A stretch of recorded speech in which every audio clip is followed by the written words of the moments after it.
Hello everyone, welcome to Sanmargaha classes. Let us see question number 15 of chapter Combustion and Flame. Name a commonly used fire extinguisher. ಎಲ್ಲೋ ಒಂದ್ ಕಡೆ ಬೆಂಕಿ ಬಿದ್ದಿದೆ ಅಂದ್ರೆ ತಕ್ಷಣ ಬೆಂಕಿ ನಂದಿಸ್ಲಿಕ್ಕೆ ತಲೆಯಲ್ಲಿ ಬರುವಂತದ್ದು ಯಾವುದು ನಮ್ಗೆ? Water. Water is commonly used fire extinguisher ಅಲ್ವಾ? ನೀರನ್ನ ಹಾಕಿ ಬೆಂಕಿಯನ್ನ ಆರಿಸ್ತಾರೆ. ಹೇಗೆ? ಇಲ್ಲಿ ವಾಟರ್ ವೇಪರ್ ಫಾರ್ಮ್ ಆಗುತ್ತೆ. that water vapor surround the fuel, thus it cut off supply of air or oxygen. ಇಲ್ಲಿ ಆಕ್ಸಿಜನ್ ಅಥವಾ ಏರ್ ಸಪ್ಲೈ ಅನ್ನ ಈ ವಾಟರ್ ವೇಪರ್ಸ್ ಸ್ಟಾಪ್ ಮಾಡಿಬಿಡುತ್ತೆ. ಹಾಗಾಗಿ ನಿಮಗ್ ಗೊತ್ತಿದೆ ಕಂಬಷನ್ ಆಗ್ಬೇಕು ಅಥವಾ ಅಲ್ಲಿ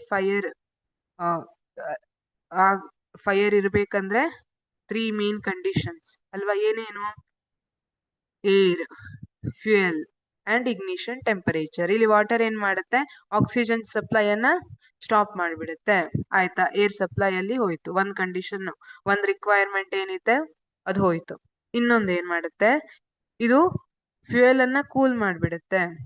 ಆ ಕಂಬಸ್ಟೇಬಲ್ ಸಬ್ಸ್ಟೆನ್ಸ್ ಏನಿತ್ತಲ್ಲ ಅದನ್ನ ಕೂಲ್ ಮಾಡಿಬಿಡುತ್ತೆ. ಇಗ್ನಿಷನ್ ಟೆಂಪರೇಚರ್ ಗಿಂತ ಕಡಿಮೆ ಬಂದಾಗ ಅಲ್ಲಿ ಫೈರ್ ನಂದು ಹೋಗುವಂತದ್ದು, ಬೆಂಕಿ ಆರ್ ಹೋಗಿರುತ್ತೆ. ಹಾಗಾಗಿ ನೇಮ ಕಾಮನ್ಲಿ ಯೂಸ್ಡ್ ಫೈರ್ ಎಕ್ಸ್ಟಿಂಗ್ವಿಷರ್ ಅಂದ್ರೆ ವಾಟರ್. Thank you.